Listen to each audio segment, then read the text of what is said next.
December has a cold and unfriendly feel, like all of nature is preparing for the worst. The days are growing very short. The deer have fallen into narrow feeding patterns, and those are what we attempt to exploit. Drew McClain is after his #1 target buck, a big 10-pointer that only recently showed back up on the food plot Drew is now hunting. Well, I'm just still getting set up. I literally just walked into the redneck. It's 3 o'clock in the afternoon, and I was just shutting the door. I looked up, and we already got a little buck out in the field, so far it's a pretty good start. I think the deer will be moving early. It's actually the first day of December already, and had a cold front push through. It was 62 degrees yesterday, and right now it's 40 degrees, major temperature drop right towards the end of the rut here, so the bucks are starting to think about food again, and I can't think I can write a better script for how this evening's setting up. We got the muzzleloader in hand, and got knocked down cornfield. After a buck called TJ, I actually saw TJ in this field last night in front of this redneck blind. My hope is just tonight he does it again in daylight. So last night is about a half hour after dark that he was in this field and I saw him. We'll see. With this cold front, it rained last night, and cold air filled in behind it. So hopefully this cold weather and this food will do the trick tonight.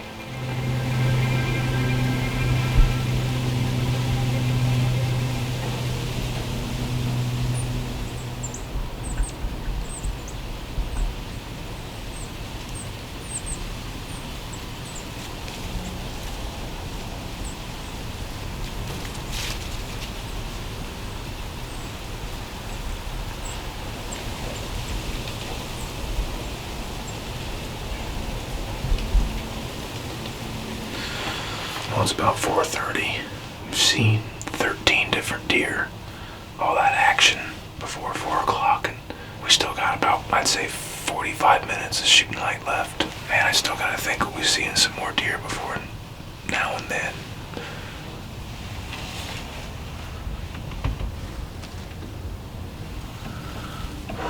Breathe. That's him, isn't it?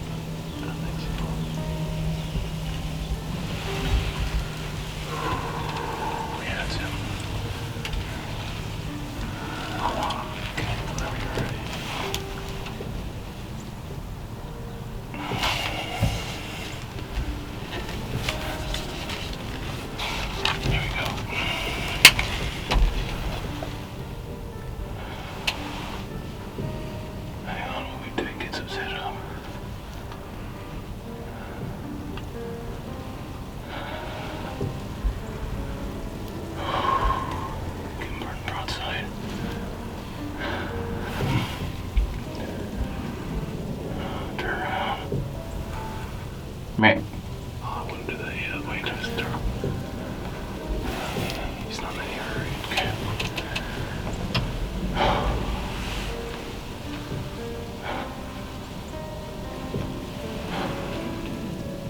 Still on him? Yeah.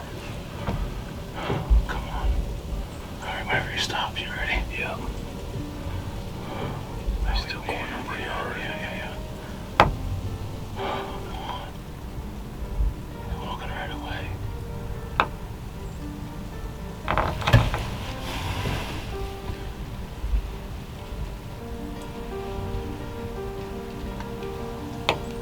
Alright, he's turning. Wait, oh, he's going bump back. Alright, you ready whenever he stops? Yeah. Ready? Yeah. You got him. You smoked him. Oh, he's bleeding everywhere, buddy. Oh, that's a dead deer right there, man. That's a dead deer, man. Oh, man. I've been after that deer for the last couple of days. I'm getting pictures of him. 4.5-year-old buck. My dad's calling me right now. Hang on. We'll get a call to him later, but he probably heard me shoot. Oh, thank you, Lord. I'll tell you what, man, he's a dandy buck. Yeah. You guys.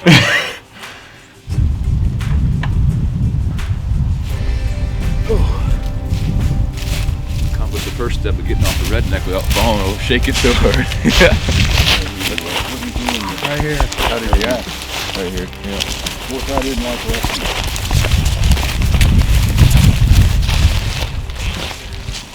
Think we should wait? Probably. I think we should wait.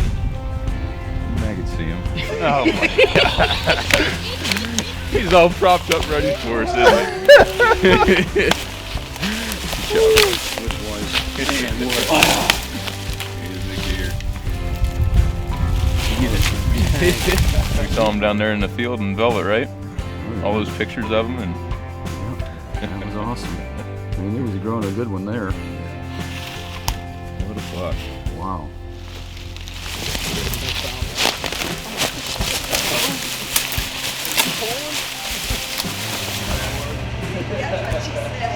Hey Carter, what's up, man? You want to see him? You want to see him?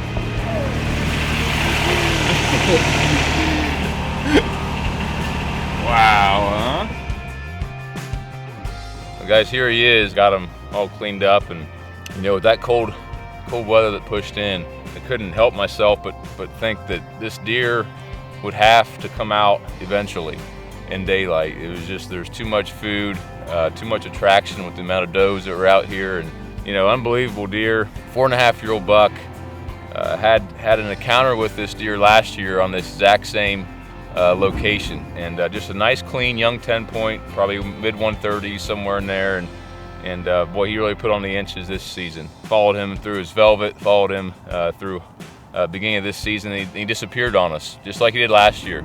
Unbelievably blessed to put this awesome buck on the ground, my biggest buck to date. You know, give all the glory to God, and thanks to my family and friends for supporting me in what we love to do here hunting.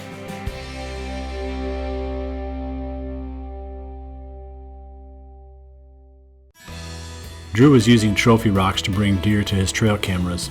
In states where it is legal, this is a great way to get photos of nearly all the deer in your hunting area. Besides, the trophy rock supports a healthy deer herd.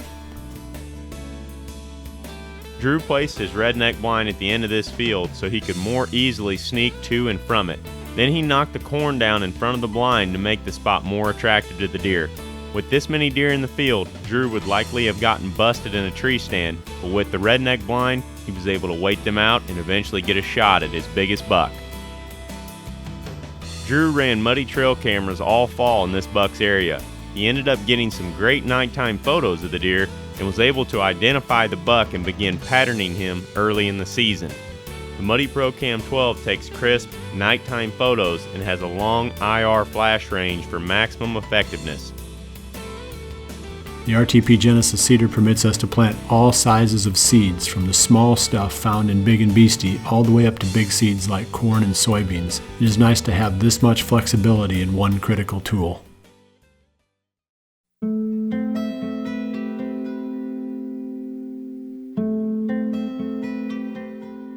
With the Iowa shotgun season underway, Mike Reed is back in the urban zone where he can still hunt with archery equipment. It's Monday, December 5th, and I'm all set up for the afternoon hunt. It's pretty cool, overcast, kind of been foggy all day. 2 nights ago, Jared and I were hunting right here, and we had a nice encounter with a shooter. This is the same spot that I passed up that mature 8-point a couple weeks ago. So I'm set up with a southeast wind, about 10 or 15 miles per hour. The setup is filled edge, a little bit of standing beans, and the bedding area off to the northeast, and the deer tend to filter out. You can see the big trail right here. They stop, feed a little bit, and they work their way off to the cut cornfields. This area is basically surrounded by cut corn. So I've got a number of mature bucks on camera right here. I can think of 5 or 6 different bucks that are 4.5 or older that I'd be happy to shoot. No real giants per se, but just nice mature bucks. And at this point in the year, especially in the urban zone, I'm not going to be terribly picky. I'll just be happy to wrap my tag around a mature deer. So I'm self-filming tonight, and I'll go ahead and finish getting ready to go and get quiet and enjoy the evening.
Just like that.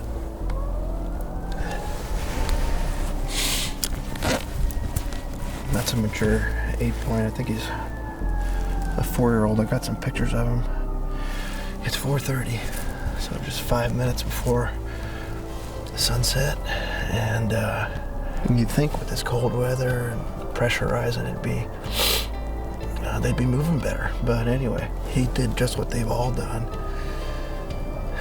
Every time I've hunted in here, I moved the stand about 60 yards to get right next to the trail. Anyway, got on him.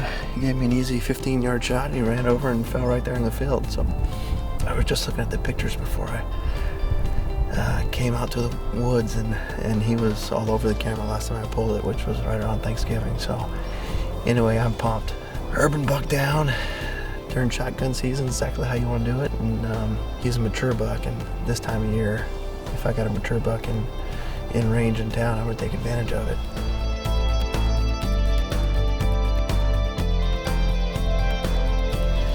Well, here he is.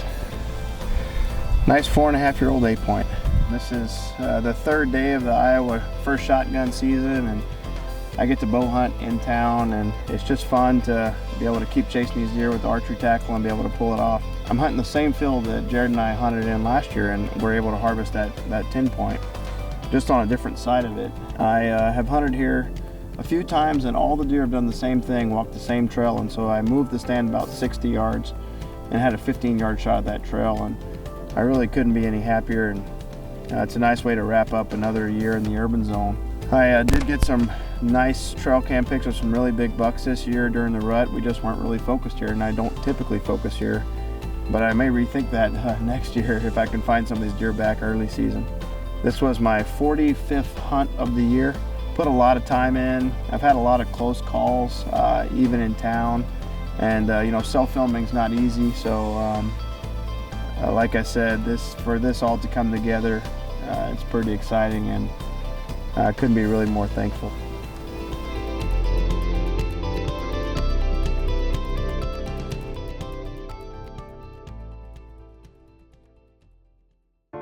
Mike used his muddy pro climbing sticks to get into his stand quietly. They work great when you place the stand the day you hunt it, one of the main reasons our public land hunters also carry these sticks. The versatility of Realtree Extra helps Mike hide in this bare tree during the late season hunt. The pattern blends well with both light and dark trees. The buck has no idea Mike is hanging just a short distance away. My boot of choice for whitetail hunting is the Cabela's 5mm Accelerator rubber boot. It's completely waterproof and has an overbuilt sole for hiking through rough terrain.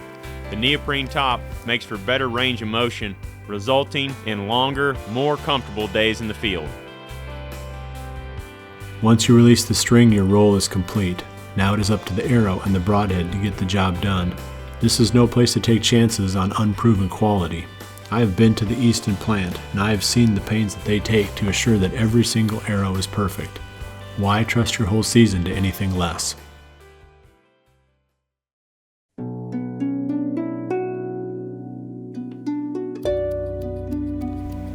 On public land, Shawn Ferendorf and Zack Fehrenbaugh are heading back to the buck nest, this time with shotgun tags in their pockets.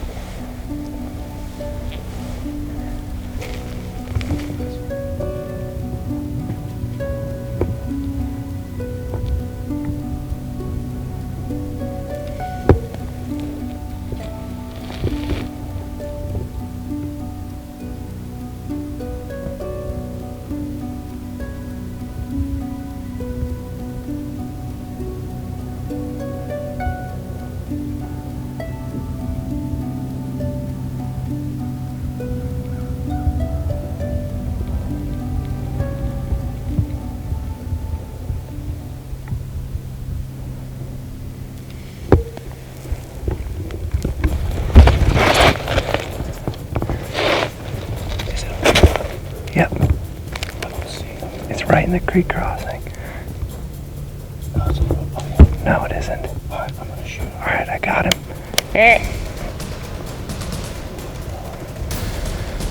Shoot, you can't shoot him right there.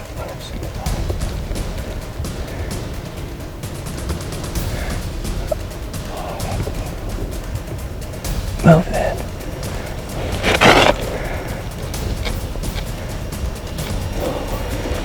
Stop, don't move. No, he's right there.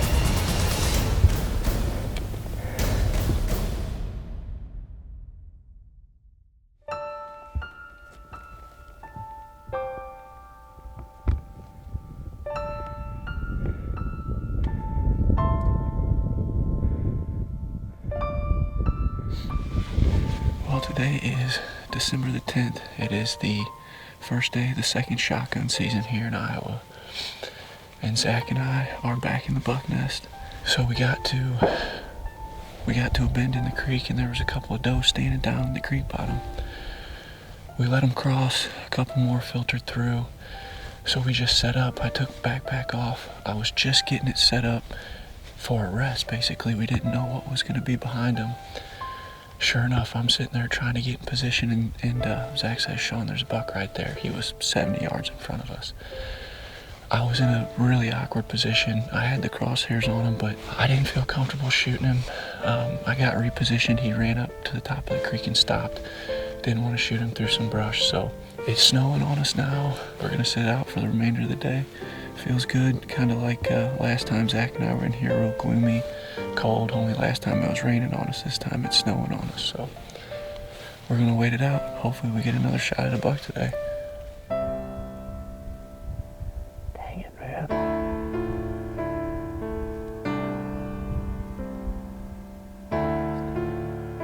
What's it? I think that back one's the one that walked right past us the other day. I think it is.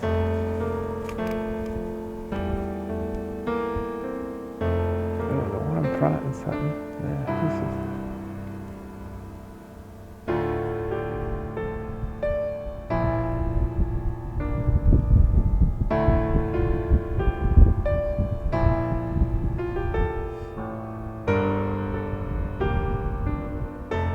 As Shawn and Zack tough out the entire day on stand, the evening ends without an opportunity at a mature buck.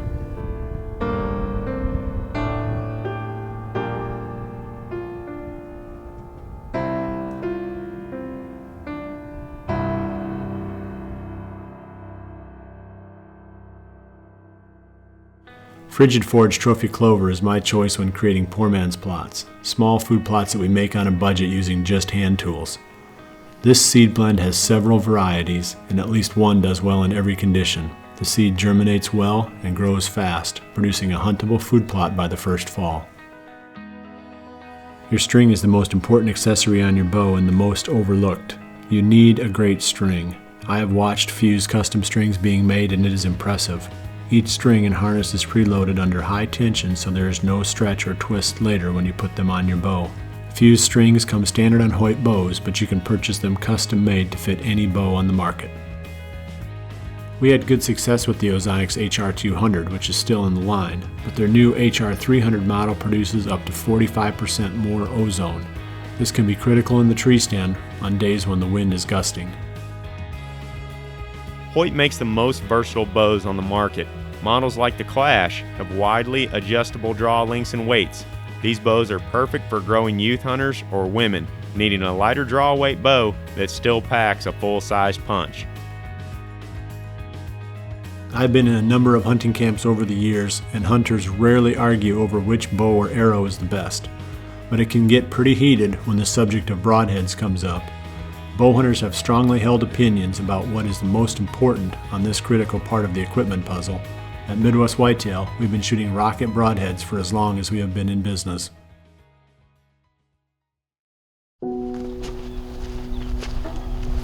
As the second shotgun season opens in Iowa, Mike Valier and Chad Lathrop begin hunting a giant 11-pointer that they have been after for 2 years. We are out chasing a deer we call high roller tonight. Nasty, wintry, snowy mix, rain, overlooking a sweet turnip plot. Deer haven't really been hitting turnips this year, but typically this plot late season is really good. Chad and I both had some success over it in the late gun season, second gun and late muzzleloader here in southern Iowa. So here we are, second day, second gun. We actually wanted to be sitting on another plot that we have on this farm, but due to the northwest wind, we couldn't get in there. So we're kind of going here. We don't have pictures of high roller. We have one picture of him in here in the morning, one morning. Hopefully history proves above trail cameras today, and he shows up in this plot for us. So High roller never showed up on the field. Having only weekends to hunt, the two look forward to the forecast for inspiration. The weather is supposed to be cold and snowy, a perfect combination for late season hunting. Time will tell if it is enough to create a feeding urgency in this great buck. With no more hunting vacations, time on stand won't bail us out. We have to hunt smarter now, not necessarily harder. Hope is still strong, but they have dialed down the intensity. How we hunt now is nothing like how we hunted just a few weeks earlier when we were chasing November.